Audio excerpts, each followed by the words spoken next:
we continue through our adventure of season 17 and come to serial number 3 in the season. 106 story number overall. Can I just say The Creature from the Pit. Can I just say it? Can I just say it? Can I finish saying what I was saying first? No.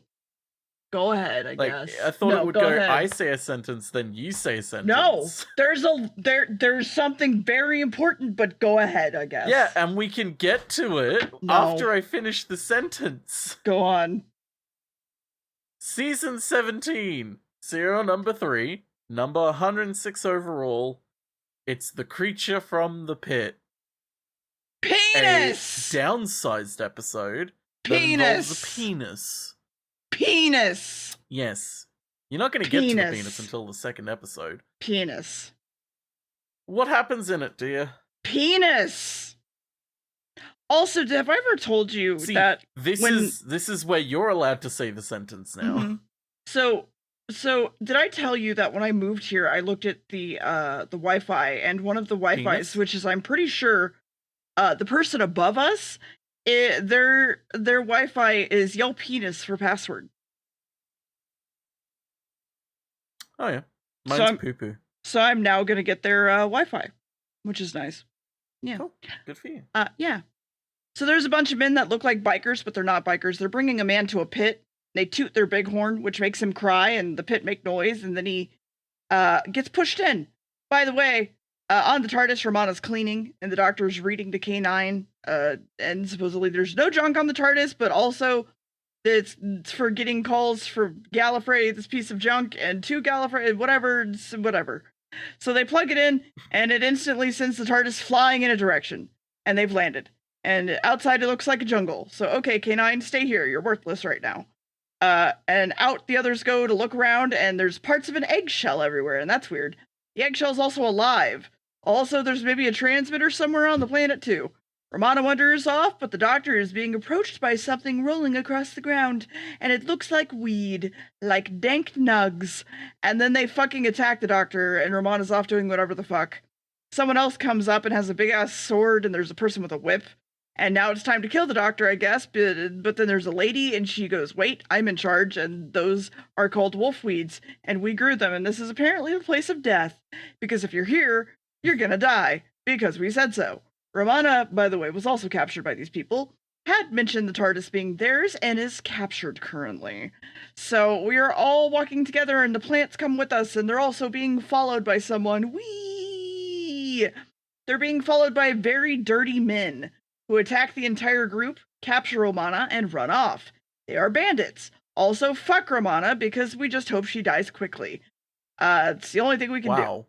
They brought Romana to the leader because they think she's a lady in white or something, but seriously, we only want her medal, so kill her.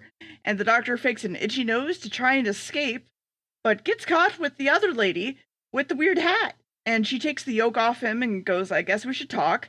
And he's pointed out that they've got an egg on their planet, or an eggshell, and they're like, eggs.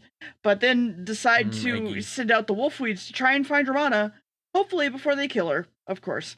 And the bandits have decided to kill Romana, and she's like, oh, that means I'll just suicide for you. It's just suicide for you. And they're like, what? They're like, if Astra was gonna hunt you down for taking me, what's gonna happen if she finds me dead? This is the same logic used in Jurassic Park 3. And I hate it. Anyway. You know this came before Jurassic Park 3, Yes, right? I know. I'm saying I'm upset that Jurassic Park 3 also used this logic. She mentions that that she's a Time Lord, and all of them are just like, okay, we'll listen to you then. She has a whistle, and they're like, oh my god, it's metal, and it makes a noise. And then K9 is headed out to help when they blow on it. And there's a lot of blowies in this. And the doctor wants to know about this thing on the wall, but please, let's talk about the egg, please. Doctor, don't talk about that thing on the wall, it's not important. Doctor wants to know about this thing, and they're like, no. And also, it's screaming in pain, the egg. It's a very low frequency. And so 2 engineers show up, and they're like, it's not an egg. And then they argue what could have laid such an egg. And then they're like, a turtle, a reptile, me. And then I guess the engineer is taken away, and the doctor follows. And Romana is like, you're all fucking idiots. and K9 shows up and they go, oh my god, that dog is metal. But Romana and K9 just leave after they stun the bandit leader. And back at the pit, we toot the horn again, there's a growl, and in goes the engineer. And the doctor's like, oh my god, what is that you've done? You've killed him. And then Romana shows up with K9, and K9 can defend from everybody, but then the wolfweeds just kind of cover him, and he's dead now, I guess? And the doctor's like, I'm just gonna take this rope and jump into the pit. And he's dead now. So. The doctor's dead? Yep, dead. The doctor's dead in the pit. He's dead dead in the pit. Maya, Maya, Maya, Maya, the doctor's dead in the pit. The Wicked Witch of the West. So, this was one of the season's, quote, downsized stories, meant that the Doctor would be working on a much smaller scale than saving the universe, as he had been throughout, the entirety of the last season.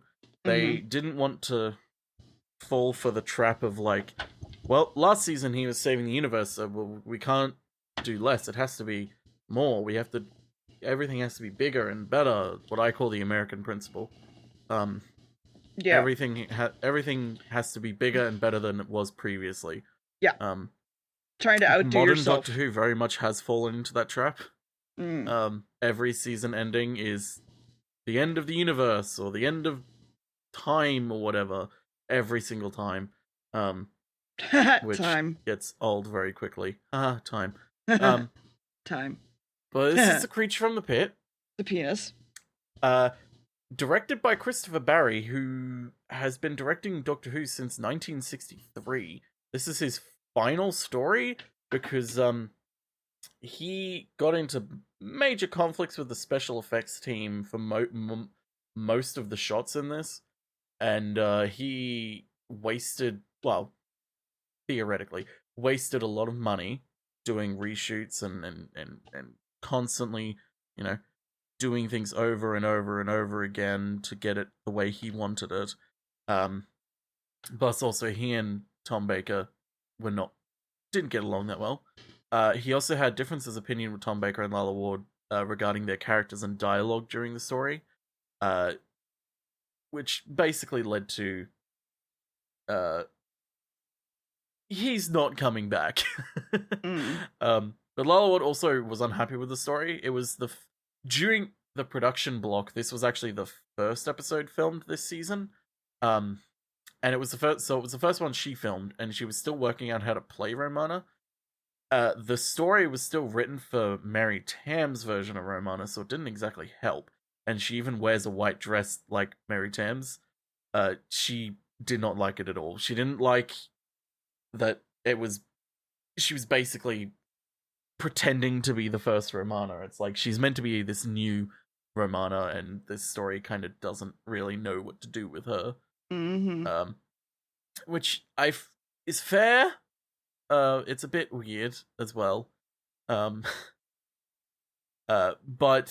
yes. What happens in the next part, dear?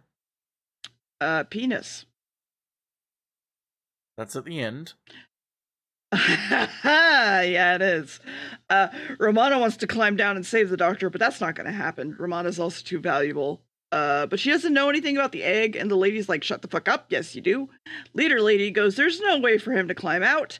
And then the Doctor proceeds to place a climbing pick and start to learn to climb out. K9 is covered in spider web, but he isn't dead, but he can't move. But learning the dog's metal, the leader lady wants both of them brought along. The Doctor gets shoved farther into the hole and tries to find the engineer, but he's dead, I guess. No one really knows what's in the pit at this point. They just know it kills people. And also, why are you so interested in the shell? Because then they argue and Romana gets slapped and they bring in K9 and go, okay, tear him apart because it's metal and it's super precious here and we need all of it. The Doctor walks through the pit, stumbles on the creature, and it's a penis! Okay, but there's someone down here that tells him to shut the fuck up so they don't die, and hide against this wall. Romana basically saves K9 by saying he's... Kaine. Yes, he's the only one that will know enough about the egg, and the Doctor has been saved by Weird Man. He's an astrologer that sees past, present, and future and prophecies and astrology, and he's a Sagittarius. Also, we talk about Adrasta, and she's a total bitch, actually. He's been down here for a really long time, fed on the scraps for the penis. Back at the bandits, we think Adrasta's gonna come for their shit / metal and kill them. But also, if they're going after them, the palace will be unguarded, so we should go to the palace and steal their things. Adrasta owns the only single mine on this planet. This mine, specifically, that the penis is in. But there's no more metal in this mine. She also depends on the shortage of metal, so that's something. She has a monopoly on it, basically. They continue to chat about the creature and how fucking huge it is. And it's big just, boy. And then the fucking penis is here at the door to kill them, I guess, maybe. K9 is awake, has some issues moving, but they want to stun the guards. And two ladies are like, okay, show us how K9 works because we don't trust you, Romana. So she picks up K9 like a gun and shoots all the guards, but it doesn't really work. It just kind of, it backfires. Cut back to the penis penetrating its way deeper into the room, but fire scares it away. Unlike some people, it does not like fire on its penis. Also, that might have been what covers the brain, so let's go take the fire and go after it. They follow it to somewhere in the mind, but what's this weird brain thing doing on this planet in the first place? Doesn't look like it lives here. Now K9 is telling them about how the TARDIS works, and they go, okay, Romana, you can pilot it. And they think K9 is weird, and we want to use K9 to kill that thing in the mine, and then there's a door that leads straight to the pit, so they're going to go send K9 down there, and Romana is also be sent in there, and then the older lady goes too, and everyone's going into the mines, wanting to look for the penis. The doctor has found the penis, he says hello to it, and then the entire thing rolls over his entire face. He gets teabagged, basically. Yeah, he gets teabagged. Yeah. That's basically it. So, it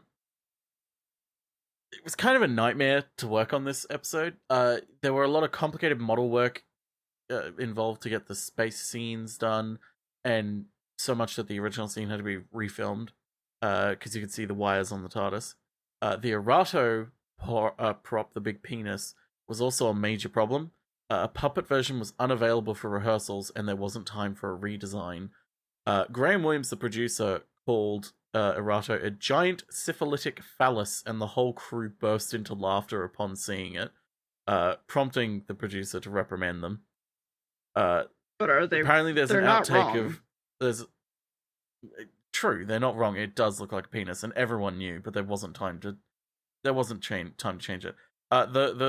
The actor who played Organon claimed that there's an outtake of him going, "Oh my, that's a big one." All they could do were add arms to it to try and distract from the phallic appearance, but it doesn't work. It just does not work. Christopher Barry and visual effects designer Matt Irvine were called on the carpet by BBC management for the appearance of Erato.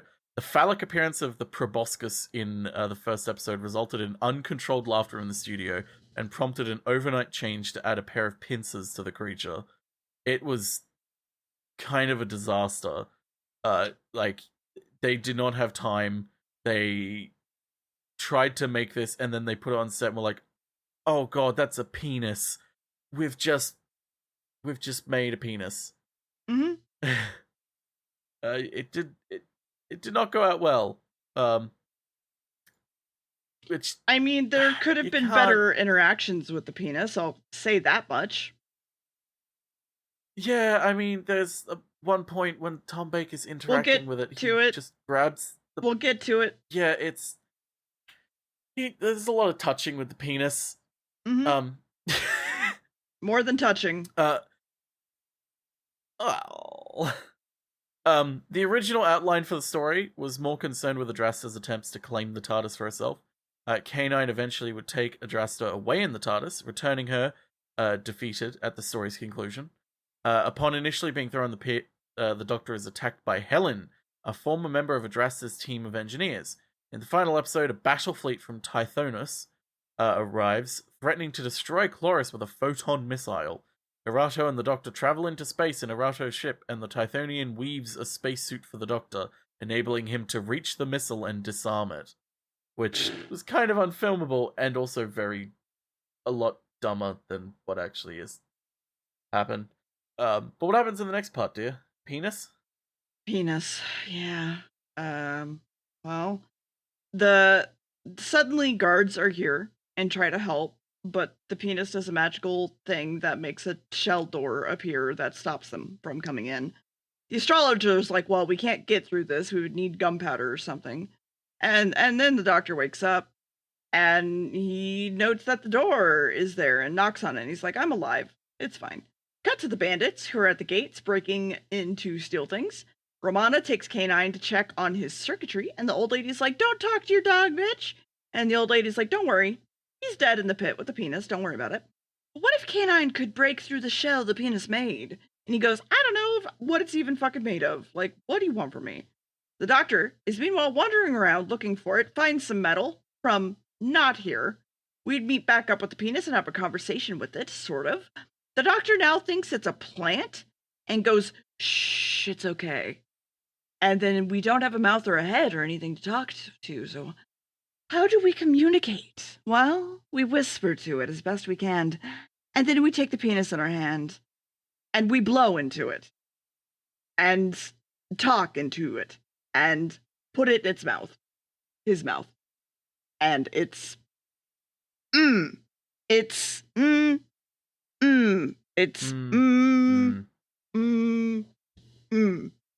Penis. So, after a moment, he asks, like, okay, how the fuck do I talk to you? And it goes, I'm gonna draw a picture on the wall, and it looks like this thing that you've seen before, which is in the throne room, and the thing in the throne room lights up. The bandits are currently just stealing shit from the castle, and even take down some guards.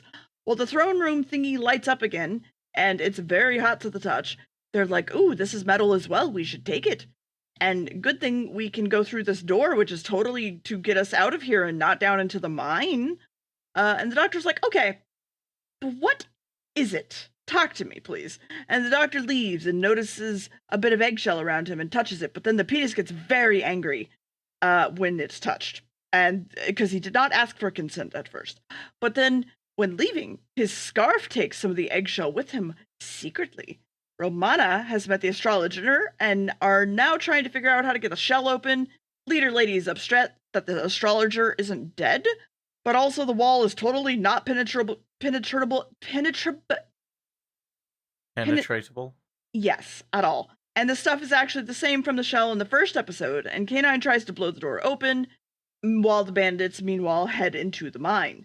They have an orgasm together about the metal that they collected, and the leader's having a moment before they both kind of grab this weird metal circle thing that's glowing, and they're like, oh, I guess we should carry it somewhere, because we are being mind-controlled.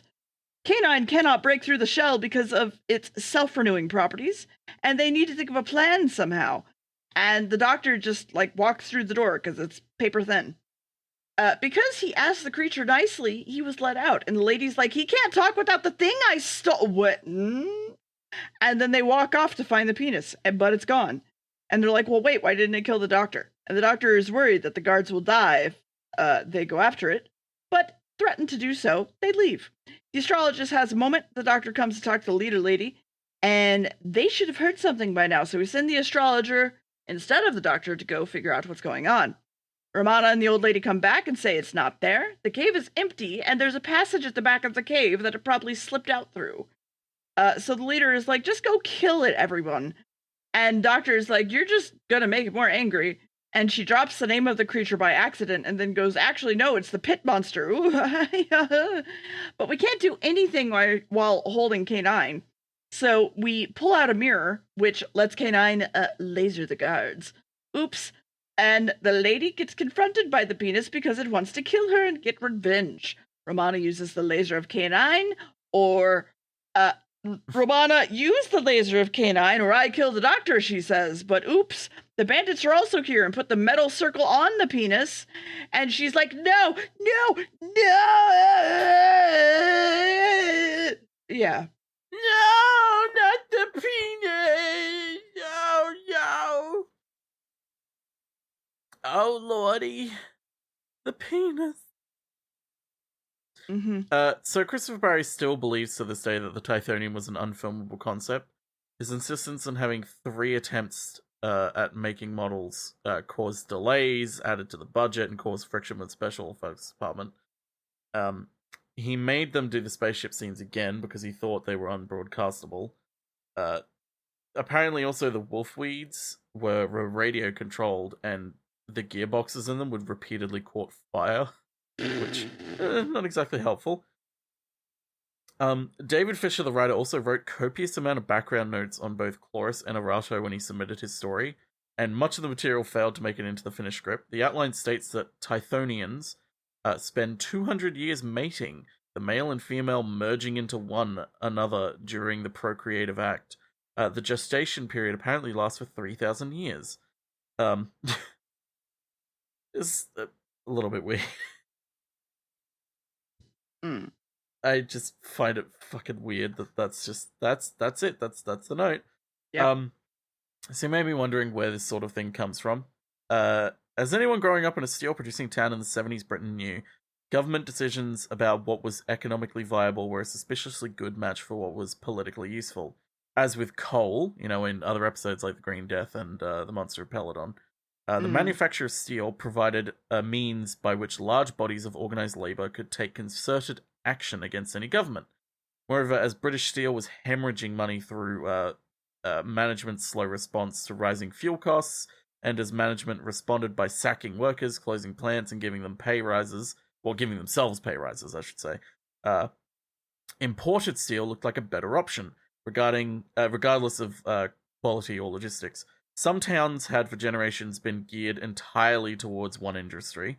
As with coal, shipbuilding, and latterly agriculture, adjusting to the closure was hard even if you thought it was necessary. And nobody outside of Whitehall did think it was necessary. In each area where this transition was taking place, petty crime was on the rise, mainly among people previously of good background and character. Some commentators, especially foreign ones, read The Creature from the Pit as a satire on this, citing the scavenger leader Torvin's obviously false desire to be democratic as proof that this was social comment. And it's hard to be unaware of these events, but there's more overt starting point for the story. The simplistic truth has to be faced. This is Doctor Who trying to fight back against Star Trek, because there's a original Star Trek episode that's kind of similar to this, called The Devil in the Dark. It has a penis? It's not the penis, though. It's essentially like, oh my god, there's an evil alien in this thing that's killing people, and it's like, wait, it's not evil, it's just trapped in here. We need to help it. And it's not killing people at all, that sort of thing. So this is kind of meant to be like a parody for it. Erato draws the translator device up on the wall, much as in the Star Trek episode, the alien writes, "No kill I" on the wall. He talks via a humanoid touching his shell. None of Vulcan mind melds or anything. The opposition doesn't come from a bunch of xenophobic blue collar types in Dayglow overalls, but from a vampish snow queen who's trying to maintain a single stranglehold on the planet's economy. That's only the start of it, though. Star Trek is based on the idea that all aliens are just regular folk like us. They're just as different from humans as America's diverse ethnic minorities are from, like everyone else. Like, we're just people. But the idea is constantly being presented to us is that even other humans aren't like us, that sort of thing. Erato's people have different priorities, but the assumption that classical economics is universal is opened up. Short-term economic advantage is inconsequential to a being that lives for 40,000 years. It seems ridiculous to assume that all cultures in the cosmos want to buy and sell things from each other. However, that's no more ethnocentric than the thought that all beings want to be part of a universal brotherhood, or any other assumption that we might make. Not all humans want to do either of these things at all, but Western policies are based on this presumption. So it's like, some argue that this is a parody, but some argue that it doesn't go far enough to actually be a parody, and it's just a really bad story. There's a lot of ways to go about it. Personally, I think they attempted a parody, but they fucking failed dismally, because it's fucking penis, man. It's a penis. It's a penis. It's a penis. Mm-hmm. What happens in the final part, dear? Well, the bandits are now okay and confused where they are, but then see Adrasta and go, oh god, and run off. K9 is ordered to blast the fuck out of him. Or her, I guess, because she's now basically screwed in the situation. The doctor finally goes to talk to the penis, and it talks back using his voice. And there's a whole thing where they're like, I didn't say that. No, you said that. And the old lady upstairs is getting more guards. The penis tells them to all calm the fuck down, and then they don't calm the fuck down. And he's like, I don't eat people. I eat chlorophyll. I'm a high ambassador penis. I was on a trading mission here, which Adrasta fucked, and she put me in this mine, and I hate it.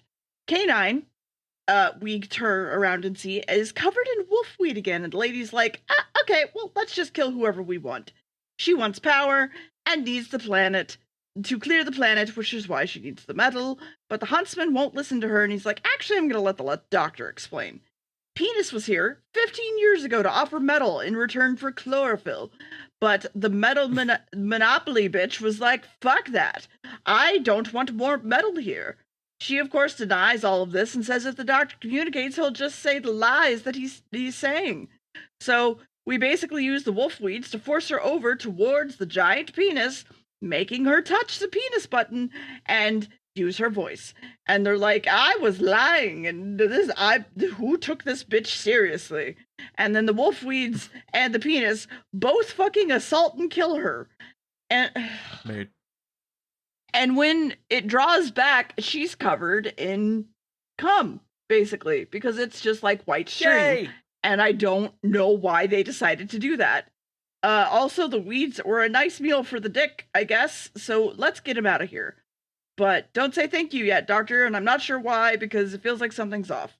K9 and the Doctor are back at the throne room. Everything seems to be going well. Something about maybe the penis is lying about something we don't know. He came in an egg, which is a spaceship, and the egg piece is in the pit where the engine and the other shell was sending out a distress signal. And the Doctor's like, well, suspicious. good thing he can't leave because I have his photon drive. I just kind of have that. So, yeah. So, the bandits are, of course, fucking listening in, and they're like, we need to steal the spaceship piece to keep our metal valuable, because they're going to bring a lot more metal. And then the old lady also heard this, and is like, So, we leave the drive with the astrologer for some stupid fucking reason, and go talk to the penis. And the penis is like, I'm sorry, but you have 24 hours to live, because Mercury is in retrograde, and there's a neutron star coming straight towards you, because, yeah, we threw it at you because we were upset, and it's gonna kill everyone in the solar system. That sucks. By the way, astrologer got knocked out by the bandits. It's like a 2-second scene. Anyway, the penis can produce its own ship and aluminum, and the bandits were, of course, followed by the old lady for some reason.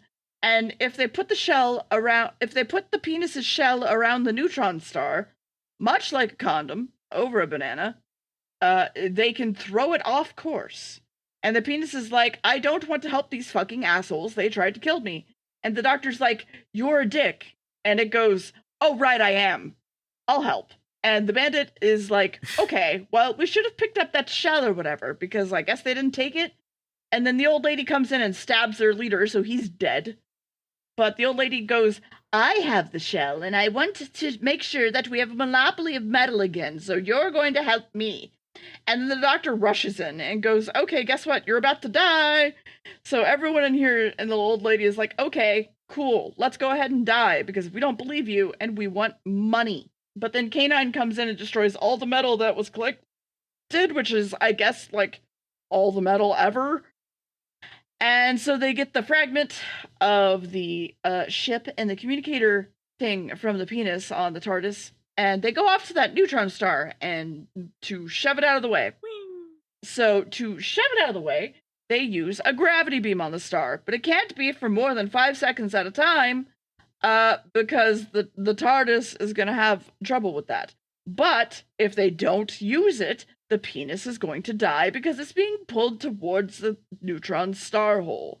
And the penis then jizzes all over the star, and the TARDIS is having a struggle, in which the The TARDIS console explodes, making the gravity beam now pull the star towards the TARDIS, so they dematerialize and swoosh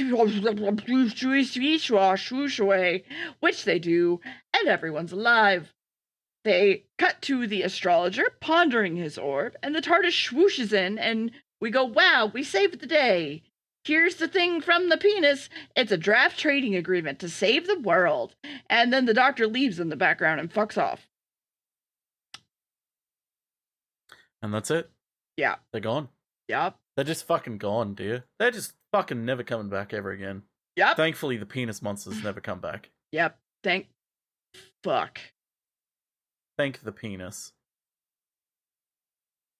Thank the penis, dear. I'm not going to thank the penis.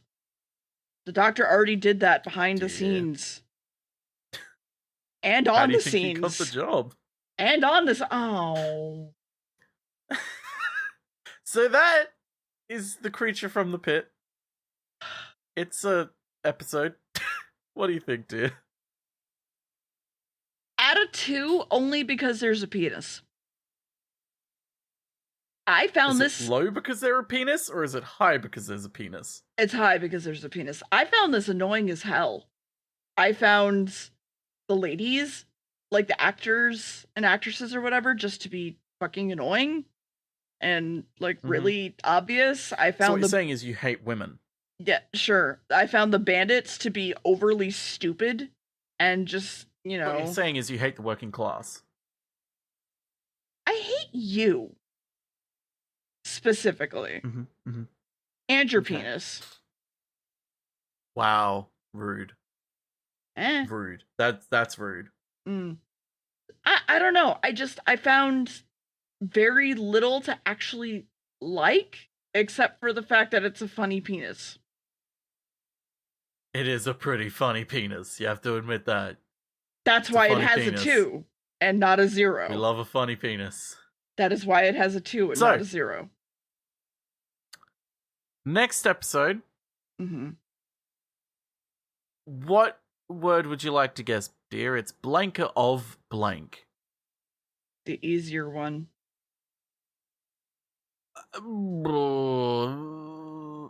Blank. Nightmare of blank.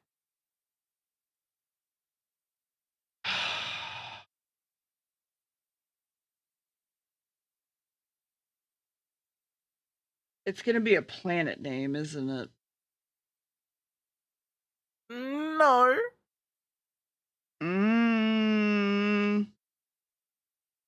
Are you sure? I mean, it is the name of a planet, but it's also the name of something else. 3 guesses. You get 3 guesses.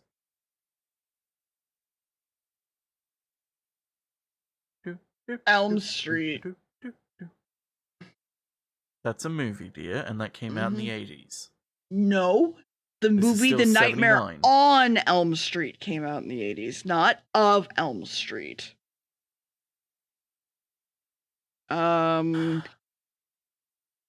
Earth? No. One more guess.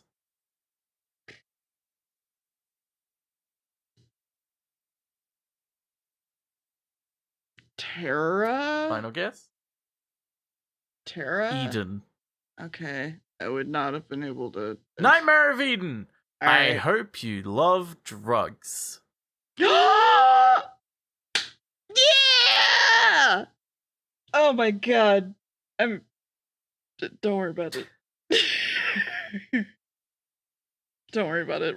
I'm good. I'm good. I'm good. It's not like I've been waiting for this episode. I hope you like anti-drug messages, and I hope you like fancy names for drugs. Fucking love drugs. Let's go. Let's go. Let's go. Well, see you next time for Dan being my babysitter. Is there anything you want to add, dear? I'm very excited. You get to be my babysitter. Very excited for drugs. Yeah. I already am, dear. It's just gonna be worse. Yeah. Good night, everybody. Good night.